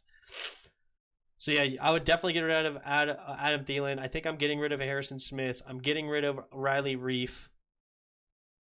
And that can save you on some cap space. I would draft a left tackle, draft some late round receivers, and yeah, you don't have any real, like, even with that cap, you still don't even have that much in cap space. Maybe go sign a corner in the offseason. I think that's where I would go, to be honest. Then you'll have your rebuild. Your QB will be nice and be in place. You'll have a top 5 RB and a stud receiver. And in later rounds, get another receiver and draft a safety and corner and sign a linebacker. Yeah, it's interesting. Chris is what you could do with Cousins is restructure his contract to make it more cap friendly, tank for Trevor, and make Cousins his backup. That ain't happening. You're not drafting a quarterback with that. It's just not happening. Help Scary Terry for Mostert or Terry Devin for Mostert Chark. Team is Lamar, Cook, Jamal Robinson, DJ Moore, Terry, Mark Andrews, Will Fuller. Bench is Eckler, Devin Singletary, Lindsey, Debo, Jonnu, and Schultz. Yeah, you're definitely in trouble with running back help. I'm assuming this is like a 12-man league, Devin or Devmark.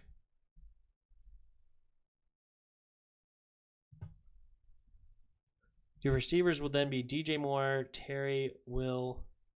No Terry. So it would be DJ Moore, Will Fuller, Debo.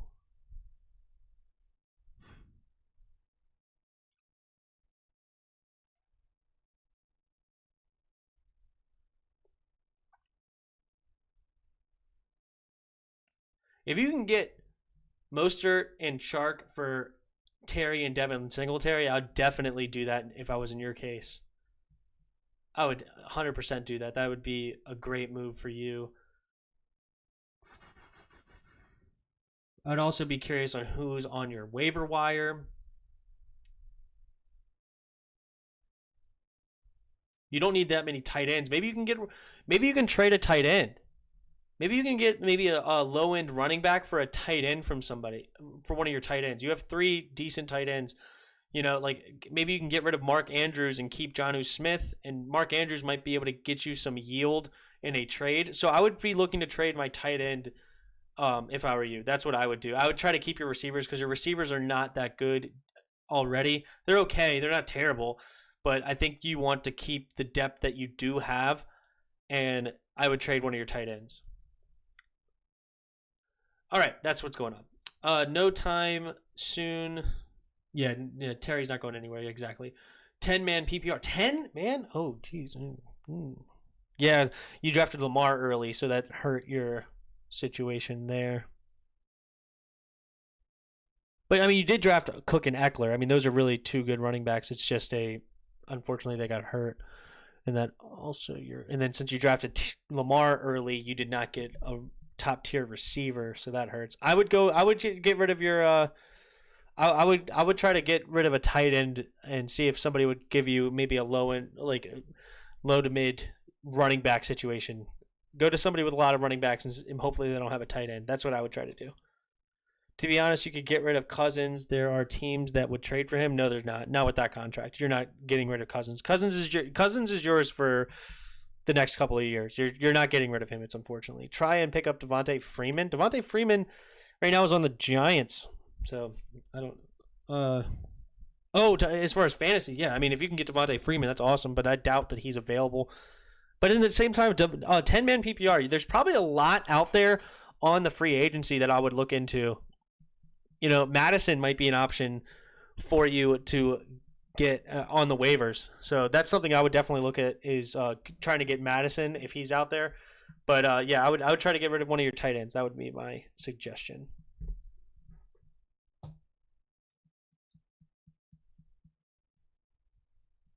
Jets are looking to move Le'Veon and Sam Darnold.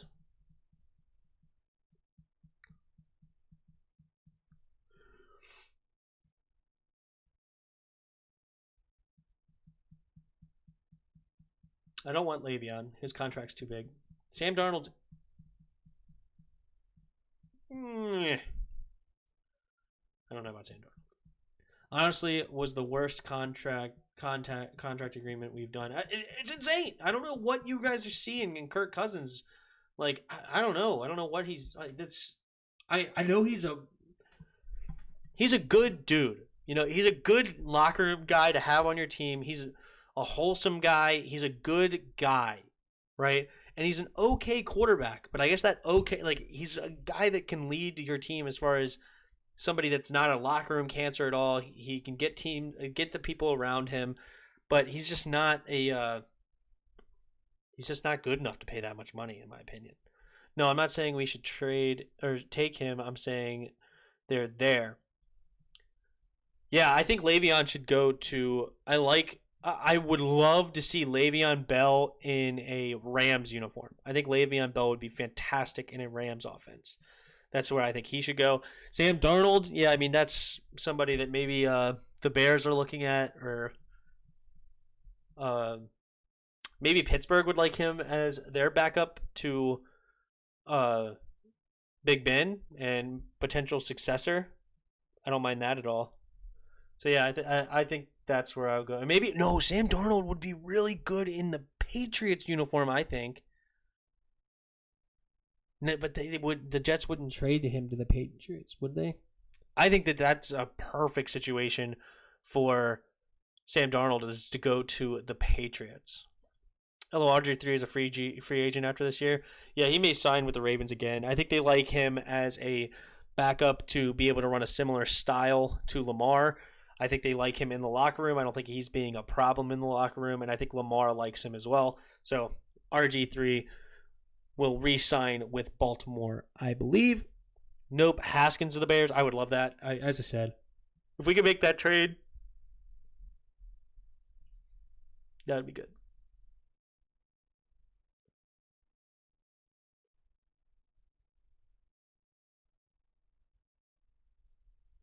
Haskins to Falcons. I'm calling it. They have one of the worst caps in the league, and their secondary can't afford to pay a QB when Matt retires, which should be soon. Yeah, but you can't wait for Matt to retire with Haskins because Haskins is going to want a big contract, a quarterback-style contract. Not a big contract, but, you're going to have to pay him. So I don't think so. Yeah, Haskins to the Falcons doesn't seem realistic to me. I think Haskins to the Bears is much more realistic.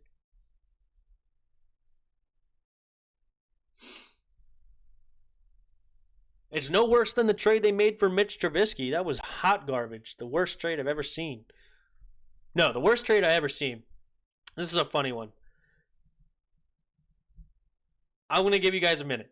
You tell me who the worst draft pick was in NFL history. The worst draft pick ever. Or like the worst draft move, whatever, worst thing on draft day you have ever seen. And I promise you, if you don't say what I'm saying, I will beat whoever you're going to say. It's bad. Should I start? I'm going to answer this, and then I want some people in the comments of who you think is the worst. Should I start Jonnu Smith or Hunter Henry PPR? I like Jonnu Smith a lot. Hunter Henry with, what's his name? The quarterback they just drafted. Oh, you can see it from Oregon. Oh my God. I can't think of his name. It was Tua Tagovailoa and Justin Herbert. With Justin Herbert, I like. I don't mind Hunter Henry, but I really like Jonnu Smith. I think Jonnu Smith is really good. Okay, so here we go. We got Johnny Manziel and we have Jamarcus Russell. Okay, I promised you I would beat it. And it is his name's funky, so I gotta look up his name again. Hold on. I know exactly who it is. And I also want to look up the details of this. This is hilarious. Okay. The worst draft pick in history. In 2016, the Tampa Bay Buccaneers traded 2 draft picks. Okay? 2 draft picks to move up in the second round to take Roberto Aguayo, a kicker, and by the preseason the next year, he was cut. They traded 2 draft picks and took a second-round draft pick on a kicker who did not even stay on your team for more than a year and a half. The worst draft move. Who in the world thought that kicker was going to go somewhere? I mean, what in the world were they thinking? They drafted a kicker in the second round. And not only did they draft a kicker in the second round, they traded away 2 draft picks for it. It's the worst draft pick in NFL draft move in NFL history that you have ever seen in your entire life. It's worse than Jamarcus Russell. It's worse than Johnny Manziel. It's worse than Tim Couch. It's worse than anything you've ever seen. Like, it's so hilarious because he's not even a kicker in the NFL anymore, and you traded away 2 picks and wasted a second-round pick on a kicker. That is the facts. No kicker will ever be like Tucker. I can see if it was Justin Tucker, right? Exactly. Like, if it was one of these kickers, okay, then maybe it's not the worst thing in the world. But not only is it just stupid, and I would still say you were stupid for doing that for Justin Tucker, to be honest. But still, you don't do that for any kicker, let alone a kicker that missed. He missed like some ungodly enough. Angoyo missed an extra point in a 47-yard field goal attempt in the preseason opener Friday night, prompting reporters to ask Coach Dirk Quoter afterwards if he had just kicked himself out of a job. Well, that's something that will definitely be talked about. You know, I keep saying, I can't say it anymore. If you're a kicker, you've got to make your kicks. Aguayo said he just got unlucky on the missed extra point. Honestly, the extra point felt good, he said. When I caught it, I knew I pushed it a little, and I was like, hopefully it will stay in. It hit the upright, unlucky, and the last one I was trying to get a good hit on. I hit it good, and it just started to fade. Not what you want, not what I wanted. Obviously not up to standards that I want. You just keep your head up and move on to your next day. Oh my goodness. He still hit just 22 of 31 field goal attempts. Hold on. Aguayo also stunk it up in early going last year. Yeah. So 22 of 31 field goal attempts, 71% success rate, which is putting him at the bottom of the NFL's kicking list. Hilarious. I know the Redskins aren't that good, but what if they trade Tressway? He's a stud, but what is a good punter on a team that sucks? We could use him as leverage. Don't you dare trade away my MVP of this team. Don't you dare say it again, Mitchell Wasmus. Tressway will retire a Redskin. He's awesome. I love him. Do not trade him away. I don't care what we would get for him. Do not trade away my punter. excuse me, Adam Vinatieri is the best kicker maybe in like 20 years, but I don't know. Adam Vinatieri is the most clutch kicker, okay? Especially that one where he kicked in the snow against Oakland to save the day for their Tom Brady. But he is the most clutch kicker. And Justin Tucker is a fantastic kicker. He's one of the best. But one of my favorites is Sebastian Janikowski, the old Oakland kicker. My man had a huge leg. The dude could probably kick from 70, dude. The guy was a monster. Big dude. Big, burly guy. Huge leg. Love me some Sebastian Janikowski. That's one of my favorite kickers. Mark Mosley, of course, the MVP. Man, the MVP of the 83 season, right? 82-83? Yeah, the 82-83 season, right? Or was it 81-82? No, I forget. Early 80s, Mark Mosley. Fantastic kicker. One MVP. A toe kicker. He kicked it straight on. No soccer kick. It was a straight on kicker.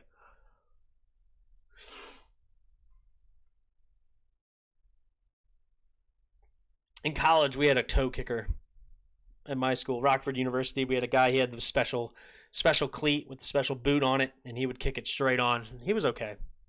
I mean, we didn't have great anything there at Rockford University, but hey, he was a kicker. Kicked better than me.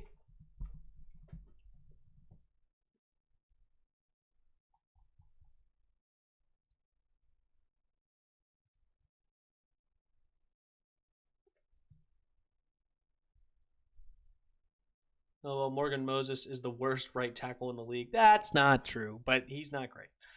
But that's not true, okay? Our offensive line did not play good today. That's a fact. It's a fact. But another big problem is that, no, that goes to the Eagles RT who played against us. Well, their RT is usually decent in the Eagles uniform, but the right tackle got moved to left tackle because Andre Dillard was hurt. And because Andre Dillard is their left tackle, who's a really, really good left tackle, and then their right tackle had to move to left tackle, but then the right tackle that was backup was real bad. He's so trash, man. Our O-line can't block air. It sucks. Our O-line did really poorly today. There's no doubt about it. And, 8 sacks or something like that on the day. What was the final for the sack count?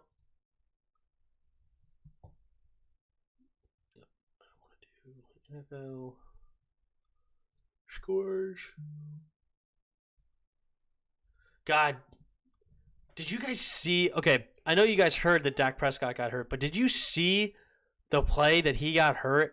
I was watching it live, and I actually really wasn't watching that game too much. I actually happened to walk by in the living room where my wife's brother was watching the game, and I watched it, and he was making a nice run. He was freaking getting it. He was making some dudes miss, got it, whatever. And then the dude landed, and he freaking broke his ankle. And I didn't see that at first, but he sits down on his butt, and he grabs his leg, and he lifts it up, and his freaking he's like, his leg just starts flopping. He's like, and he starts pointing at it.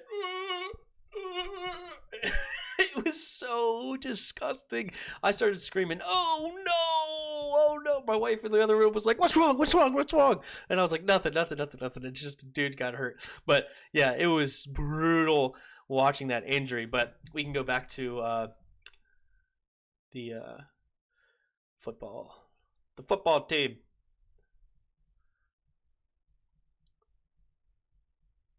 Team stats.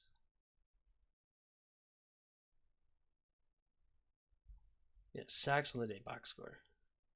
Yeah, 8 sacks for minus 41 yards. That's it's really bad. But our offense was so stagnant today also because we couldn't throw the ball in the second half because the ball was stupid wet. It was raining like crazy. It sucked. Both offenses sucked in the second half. Do you think Ryan Shazier would be a Hall of Famer contender if he wasn't paralyzed? I don't think so. I don't think of Ryan Shazier as a Hall of Famer personally. I don't think so. Why don't we utilize a fullback? We're not throwing it downfield. An extra blocker helps. They, instead of a fullback, they like to use motions and stuff to try to make it where you get the defense out of position so they don't want the extra blocker. So I don't mind. I really don't hate our offense. I don't think that the offense is the problem. We went against a really the best player in the league, arguably, in Aaron Donald. He had 3 sacks on us today by himself, and Brockers is really good as another defensive end. So we went against a good team, and our line is not very good. And then it was raining like crazy, and we were down big, and we had to throw the ball. So they got to pin their ears back, and then we weren't even able to throw the ball really well because of the rain. So it's just a struggle there. I don't think so. Chris, we ain't got no fullback. Fullback is actually Ryan Anderson. That lets you know what we think of him. That man's trash. Yeah, I mean it's bad with. I don't think we. I don't hate the fact that we don't have a fullback. I really don't. I don't think that that's a big deal. That's not the reason that we're losing, in my opinion. Throw Apke in there at fullback. But, he can't block anybody, right? He avoids contact. Throwback to Jay Gruden talking about Josh Norman when he jumped over the bull over there in Spain. And he goes, yeah, I'm not surprised he didn't get hit. He likes to avoid the contact. Throwback.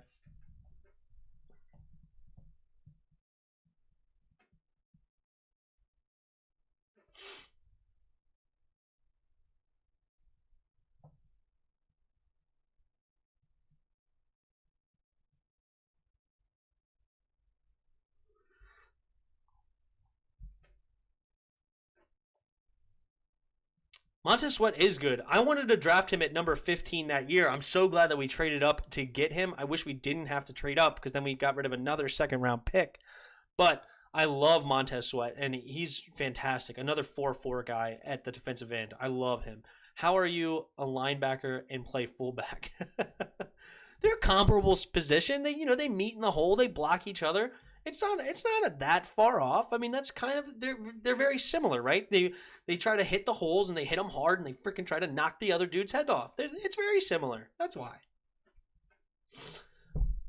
But the thing is that he's not even a linebacker anymore. He's a defensive end. That's how we play him. We don't put him at linebacker at all. Ryan Anderson is not a linebacker whatsoever for our defense.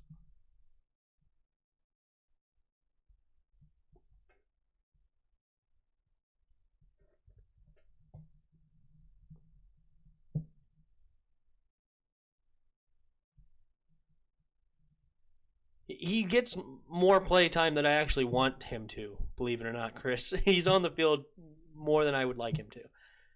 Why should we should try Tressway on kickoff and get a new kicker? I don't like Hopkins anymore. I completely agree. I'm not a Hopkins fan. I would like to see a new kicker. Pierre Lewis can't cover. Pierre Lewis was a struggle. All our linebackers, Bostic was a struggle. I mean, it was our linebackers were not very good. Yeah, Thomas Davis was struggling. It's our linebackers were a problem today. That's no doubt. They were able to run the ball very efficiently. 35 carries, 129 yards today on the ground for them. I mean, it sucked. Thomas Davis sucks. He's old as I think he's 37 years old. He really is that old. I'm almost positive. I miss Leonard too. London Fletcher was great. Small dude, like a stocky guy, short dude, I should say. Love London Fletcher. I had his jersey for a long time. I think I let somebody borrow it and I didn't get it back. It was also stained. I don't even know what's got it on stained. It sucked.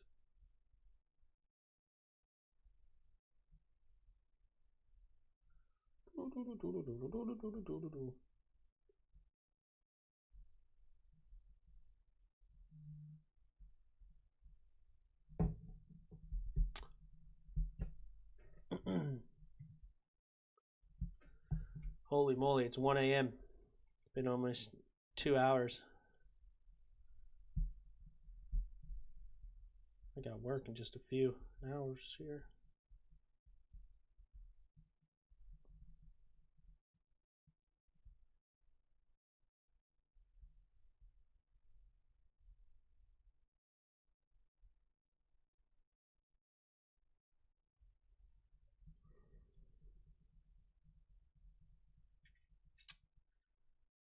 Yeah, I gotta be in Chantilly, Virginia. It's 6 a.m. It's 1 a.m. right now. A guy that should be in the Hall of Fame that isn't. He's a cornerback. Guess who? A guy that should be in the Hall of Fame that isn't. He's a cornerback. Guess who? Is he for us?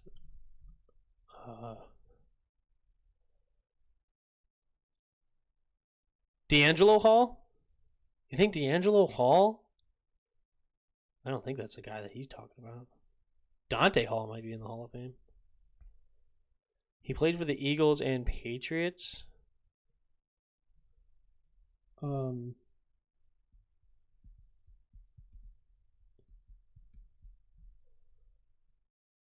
for the Eagles and Patriots. I'm just thinking of like Ty Law. Is that who you're thinking of? Or Asante Samuels? Asante Samuels? Is that who you're thinking of?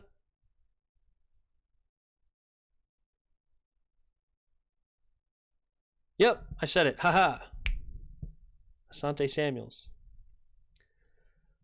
Yeah, he's really, really good. He was good back in the day. I liked Asante Samuel a lot.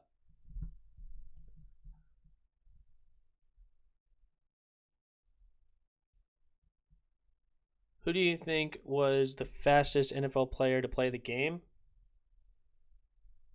The fastest NFL player to play the game.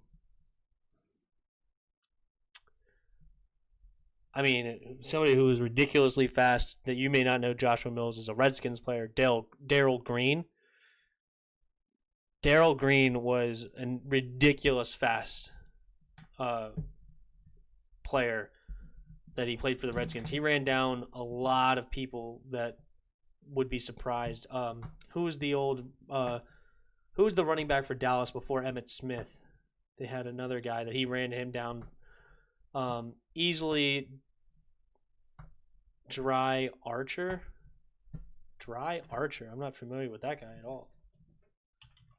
Dry Archer.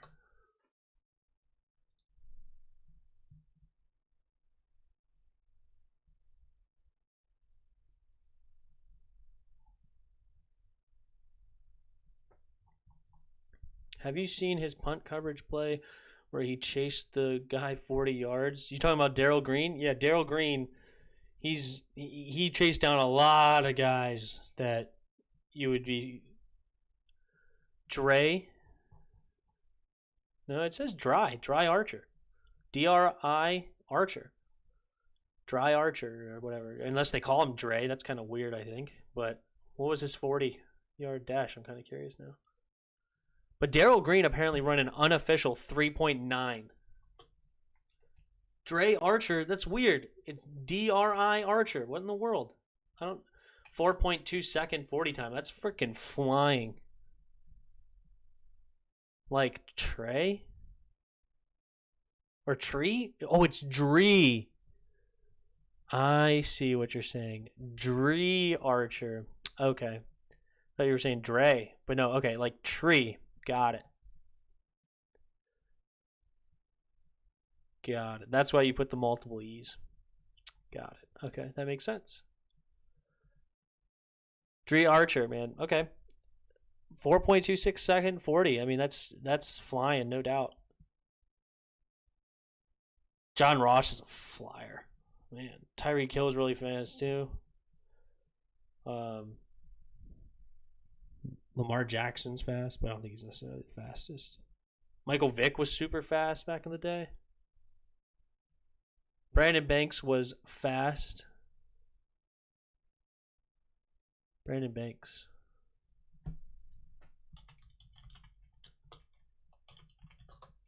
Not familiar with Brandon Banks, I don't think. Oh, yes. Okay, I forgot that his name was Brandon. I remember he was a punt returner for us. I remember that. I remember now. I did not think, for some reason I thought his first name was different than Brandon. But no, I remember him playing for us back in 2010, 2012. Deshaun Jackson's super fast. I like that one. Devin Hester, I don't think it's as fast as you may think. He's fast, don't get me wrong. I don't think he's one of the fastest, though. And desensitized Jackson. What kind of autocorrect is that? Bob Hayes. How fast was he?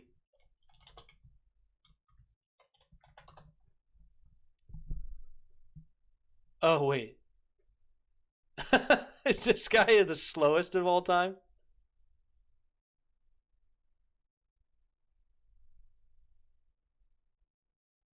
Oh, never mind. Holy, no. Hold up. If this is true, this guy might be one of the fastest of all time. This says he ran a 5.280, excuse me, a 5.28 60-yard dash.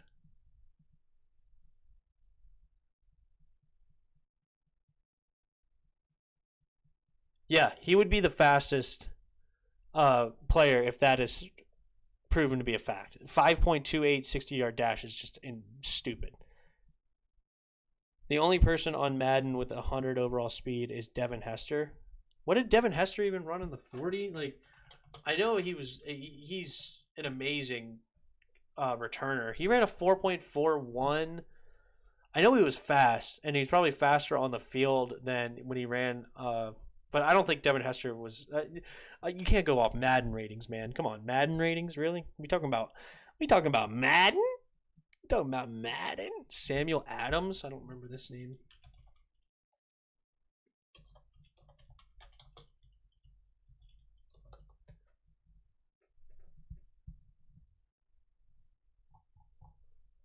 I'm assuming you mean NFL, because obviously Sam Adams is a beer. Hold on. Sam Adams, former freshman defensive tackle. No, that's not him. Who's Samuel Adams? Samuel Adams. I don't know who you're talking about. Oh, is this one of the slowest dudes?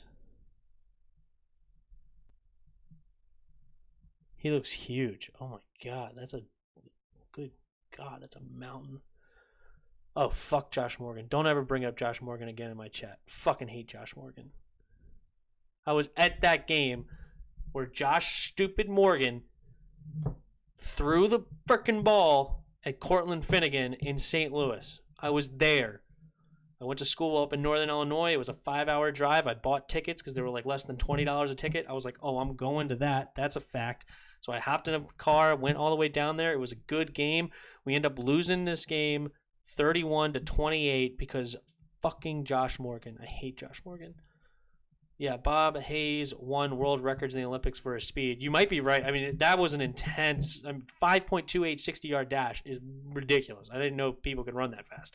I mean, that's insane speed. So you may have a winner there. It might be Bob Hayes.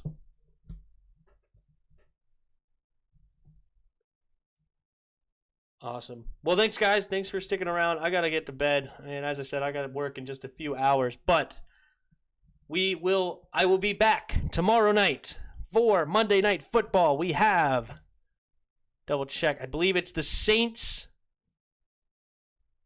The Saints and somebody. Who is it? The Saints and the Chargers.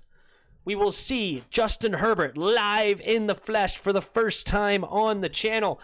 I have yet to watch this guy live. I've seen highlights. I like what I see for Justin Herbert. And thank you for the new subscribers tonight. We will be back tomorrow night after the game, maybe a little bit before the end of the game if it's a close one. And until next time, see ya!